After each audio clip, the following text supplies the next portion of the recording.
In the middle of the night, a group of people in Scotland went to a cemetery. Everyone was afraid to go near it because of the terrifying phenomena that were happening there. They encountered something very terrifying and frightening. They were actually able to take a picture of the thing.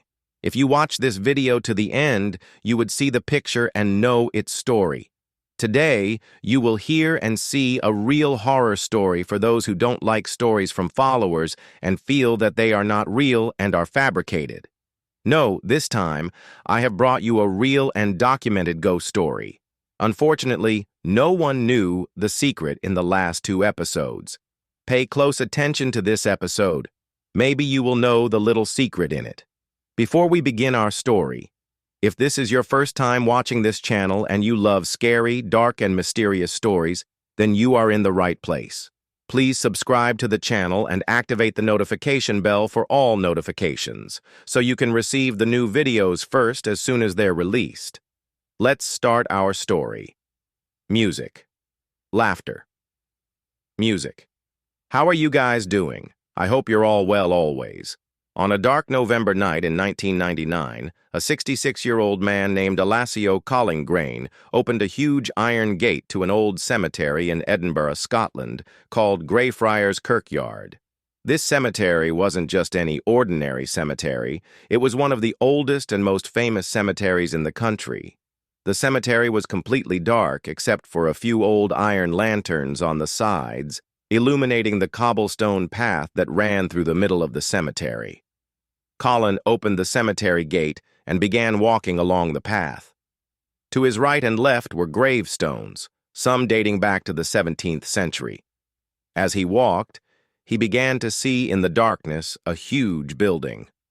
A church built in the Gothic style. This church was in the middle of the cemetery. From the outside, it looked like an ordinary old cemetery, but it looked a bit scary. But Colin.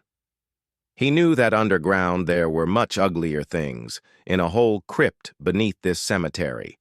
This crypt was a mass burial place for thousands of people who had been tortured to death hundreds of years ago, including those who died of starvation and those buried in this crypt without any signs or tombstones. Colin stood for a while and felt that the place was heavy on his heart. He wanted to go back and walk, but he came here because the city's municipality had specifically asked him to come and perform an exorcism on the evil spirits present in this place. Colin was not only an ascetic, but also said that he was a spiritualist with psychic abilities and spoke to spirits. That's why they asked him to intervene. Although he was terrified, he felt he had a duty to do this, not only for the city's municipality, but also for the city's residents. He didn't want any of them to be harmed, which reassured him a little and gave him peace of mind that he wasn't alone. He was with a journalist and a photographer who came to document the event. The 3 of them started moving inside the cemetery until they reached a place called the Black Shrine. It is black and is an old stone building on the side of the cemetery. It has a terrifying appearance and its dome is round from the top. It leads to an underground stone crypt that was built in the late 17th century. Every time Colin got closer to this terrifying building, he felt something very bad. His stomach started to heave as if he was swallowing a heavy stone.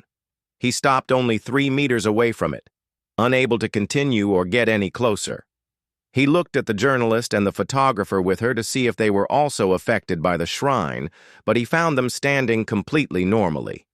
It didn't appear that they were feeling anything, as if they couldn't believe what was happening or thought he was acting.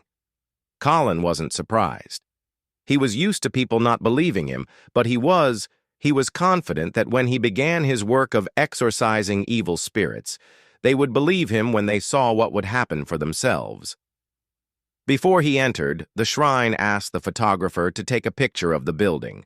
She raised her camera and photographed the shrine, just as Colin had asked her to thank him for. He began to move toward the building. When he stood in front of the shrine or tomb, he read the name written on it. The upper part above the entrance read, George Mackenzie. As he read this name, his heartbeat began to increase. Who was George Mackenzie? In the 17th century, Mackenzie was a Scottish lord working for the King of England. He enforced the king's very strict religious laws. At the time, these laws were unpopular among the people, and they opposed him. There was a group called the Covenanters who objected to these laws and staged a massive rebellion in 1679, but their rebellion failed miserably. At that time, George Mackenzie captured more than 1,000 A-men, took them to a large field, which, the shocking thing is that after all this, when Mackenzie died and lived a very happy life and did these terrible things to people, they buried him in a beautiful mausoleum in Graveyard, just steps away from the people he killed for 300 years after Mackenzie's burial. This cemetery was very quiet and not known to be haunted, and everything was fine until 1998, a year before Colin came to this place to exorcise evil spirits. From that year, 1998, disasters began to happen. It began when a homeless man broke the door of the Black Mausoleum and fell through an underground opening, accidentally reaching a mass grave under the building containing the people Mackenzie had killed. The man with the scalpel fell into this place. From that moment, the curse began. Visitors to the cemetery began to tell stories of terrifying things, like someone spitting on them, or he pulls them, or strangles them, or scratches them, or burns them. From here, people began to say in the city that since that scalpel man fell into Mackenzie's grave, evil Mackenzie was freed again and began attacking people. This situation remained like this for a year, until people found a young woman unconscious in front of the shrine with a man on her neck, about to strangle her. When they woke her up, she said she didn't remember what had happened to her, and there was no explanation for what had happened to her. Here, the municipality decided to intervene and said, "Enough is enough. We'll bring an assis or a religious man to go to George Mackenzie's grave and perform an exorcism and expel our man, Mackenzie's demon, and we'll be rid of this worry." And with that, Colleen's turn began to be chosen for this task. Colin, standing in front of George Mackenzie's shrine, his heart pounding and all his senses screaming that this horrific place had real evil. And even though he had come to enter the building and he expelled the evil spirit, but suddenly he felt that he was unable to do so. He stood frozen and said to himself, "I can't continue." He felt extremely tense, embarrassed and terrified, and didn't know what to say to the newspapers and the photographer, who were there specifically to document what he was going to do. But before he could open his mouth and say, "Let's go, I can't continue here," he had a second thought. He said to himself, "Instead of entering this shrine or grave, I'll go to the field where the tormented souls are. Maybe I can free them." He walked quickly toward the large field near George Mackenzie's grave and began walking in circles, sprinkling holy water and reciting religious hymns loudly without explaining anything to the journalist or photographer. They stood there, watching him, not understanding what he was doing, but assuming that this was the spiritual ritual he had come to perform. The photographer, whose name was Susan Pearl, began to work. The photos documenting this scene continued for hours. Colin was circling, praying, sprinkling water, and murmuring. Finally, around 2 a.m., he suddenly stood up and walked towards them. He looked very exhausted, sweaty, pale, and shaking. He said to them in a choked-up voice, "I failed." He explained that his intention was to enter the shrine and confront the spirit of George Mackenzie himself, preventing it from attacking people. But he couldn't, so he decided to go to the field to free the souls of the innocents who had been tortured by Mackenzie, hoping that when these souls were at peace, Mackenzie's spirit would disappear with them. He told them that he had managed to free about 200 souls, but there were still many more to be freed, and he no longer had the strength to continue. He said that he needed to rest a little and then continue later. The journalist and the photographer with her were very exhausted. It was 2 a.m., and they didn't care if what was happening was actually an exorcism or just a strange sight. They said, "Okay, let's get out of here. It's getting late." The three of them, as they left the cemetery, past the church, which is the space or area between the black tomb and the field. Suddenly, Colin stopped and said, "I feel like I have some energy left. I need to continue." In other spirits, he still needed to be freed. He opened the Bible he had with him and began walking around the church, sprinkling water and reciting hymns in a louder voice. Without explaining anything to the journalist or photographer, he suddenly took 12 candles out of his bag and arranged them in a circle on the ground around a large cross, one of the large crosses used for gravestones. He stood inside the circle, lit the candles, and continued reciting verses from the Bible. Suddenly, the journalist and photographer with her noticed that the candles began to flicker strangely. There was no wind or air, but the fire was dancing. Colin felt that something was happening. He turned his body toward the black tomb and began to recite the hymns in a louder and louder voice, as if it was documenting everything that was happening, and they just continued to watch this eerie scene. But Susan came out of her state of astonishment and raised the camera. At that moment, Colin was holding a candle and reciting verses loudly. At that moment, she took a single picture.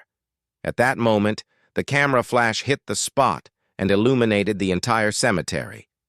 Seconds later, after the flashlight disappeared, Colin suddenly fell to the ground. The journalist ran to him and found him almost unconscious, his face pale. He whispered, "This is going to kill me. This is going to kill me." Susan, before she ran to help the journalist so that the unconscious man could stand with her, her eyes fell on the camera screen to see the picture she had taken at first. She saw strange things in the picture. She thought it was a trick of the light. When she zoomed in on the picture and enlarged it, and when she saw it more clearly, she screamed. Colin was standing, and the candle holder and the church in the background. Specifically in the north window, a mysterious figure was visible inside and was staring at him from. The church window was closed and no one was there. There was nothing in it, but someone or something was very clear. Looking from inside the window, the picture wasn't lit. Good, but the features are clear enough. To be scary, of course, this picture isn't enough evidence for everyone who sees it to say, "What is this? Is this a spirit or the ghost of George Mackenzie, who is staring at Colin from the window? She is definitely the one who attacked him and made him fall on the ground unconscious." God knows if this is true or not, but I will tell you something really terrifying. This picture isn't the end. The story is that shortly after this incident, when Colin was photographed and fell to the ground unconscious, he was saying while he was falling, "This is going to kill me. This is going to kill me." It turned out that he was right in what he said. He said that because after a short period of failure to exorcise the evil spirits, Colin died inexplicably. There is no clear medical explanation for his death. He was in good health before that, but suddenly he died. Even his friends and I were shocked by his sudden death. To this day, this photo, which Susan took of the ghost staring out of the church window, no one has been able to prove that this photo is real. The church was closed and empty with no one in it. So who was in that window? God knows. Many people say that it was the spirit or ghost of George Mackenzie who killed Colin and took revenge on him because he was trying to expel him from the cemetery. This is an explanation you have the right to believe or disbelieve. To this day, visitors from this cemetery come out with wounds, bruises, and scratches, and they say that they felt that they were being pushed or pulled, or they suffocate from an entity they don't see, and the place is known to be one of the most haunted places in the world. The entity in it, known as the spirit or ghost of George Mackenzie, is considered one of the most dangerous evil spirits or ghosts on the face of the earth. Music. That's it. And so far, we've reached the end of our story or our episode. I hope you enjoy this episode. Don't forget, if you enjoyed this story or this video, to like and share it on all your social media accounts. I hope you learned the little secret in this episode. Until we meet again in new episodes and new stories, I say good night and peace.